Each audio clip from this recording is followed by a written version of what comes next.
Darah, I would love to start with you. So Okay. you and your sister became caregivers for 3 older adults in your life pretty quickly. Can you tell us about that? So our grandmother had a stroke, and our grandmother wanted to stay at home. And my mother said, yeah, we're going to keep her at home for as long as we can. At the time, I was an entrepreneur, and so was my sister. We did what we had to do. It was exhausting. My grandmother really didn't like us. So it made the caring for her even more challenging. But losing sleep, losing money. Oh, and that same year, I got proposed to. My father-in-law died. My husband's aunt, who had Down syndrome, also passed away. And my friend's husband also passed away. Because when it rains in my life, it pours, right? Can anybody relate? And then COVID happened. My mom got sick. My first career was an exercise scientist, and I did health and wellness for special population groups for people with disabilities or chronic health conditions. And then COVID hit, and my business closed. So I became a nurse. And in the middle of nursing school, my mom decided, my heart doesn't want to work.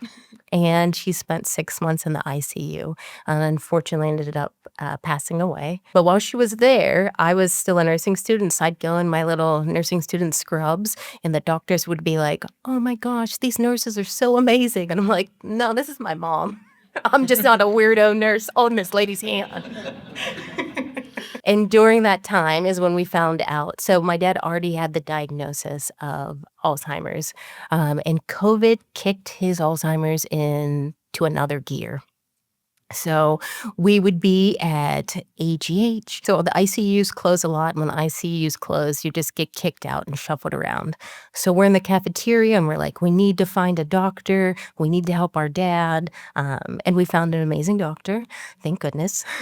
And we were able to get him into memory care. And then because life doesn't get crazy enough, I'm a nursing student with my mom in the ICU. My grandma decided to have another brain bleed and also end up in AGH. So unfortunately, lost both my grandmother and my mom. So we are my father's caregivers. We could not manage that at home because unfortunately we're in our 40s and we're not independently wealthy. So my dad has to go to memory care. We visit all the time. Before we came here, we visited. A lot happened to you at once. Yes. Where did you go? How did you learn how to take on this new role of being a caregiver? Our grandmother was our great-grandmother's caregiver. So we grew up watching that.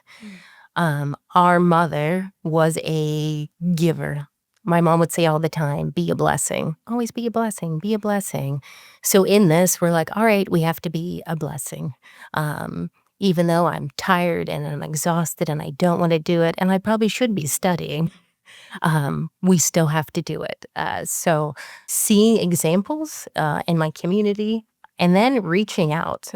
So our care team is here, like our crew. So our one friend is here. I won't make her put up her hand because she will turn bright red. But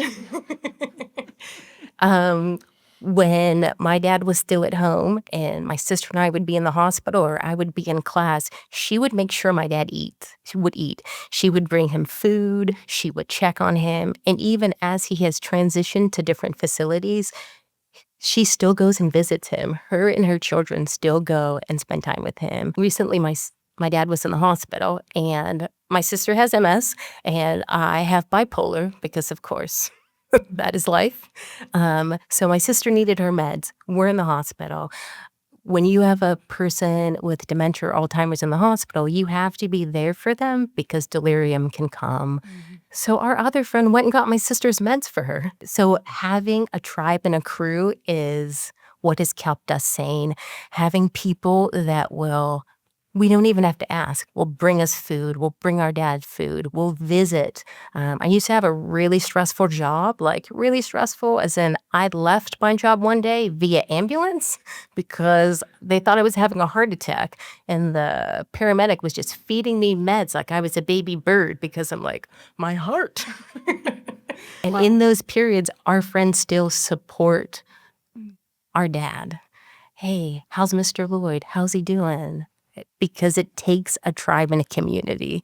And that is literally the only way that we have survived, is because we have people in our corner. My husband's father had vascular dementia.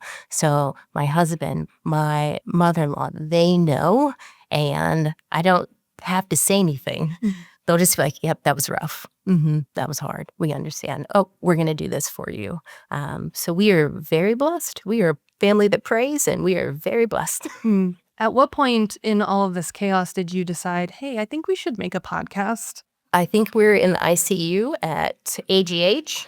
And Where all great ideas happen. Yes. Yeah. So sometimes in the ICU, they will literally open up someone's chest. So they were like, "Hip, you got to get out." And we're sitting there and we're like, all of these terrible things have happened. We should make a podcast, because we were always saying, we need an adult. I need a grown up. Because in the midst of this, we got connected with an elder care lawyer, because we had a family member that stole a lot of money from my grandmother. And we had to reach out to the Department of Aging and be like, hey, she is getting robbed. So we had to get connected with an elder care lawyer. And then once my mom passed, my dad had to get on Medicare. And I'm like, I'm a nurse, but I don't know anything about Medicare.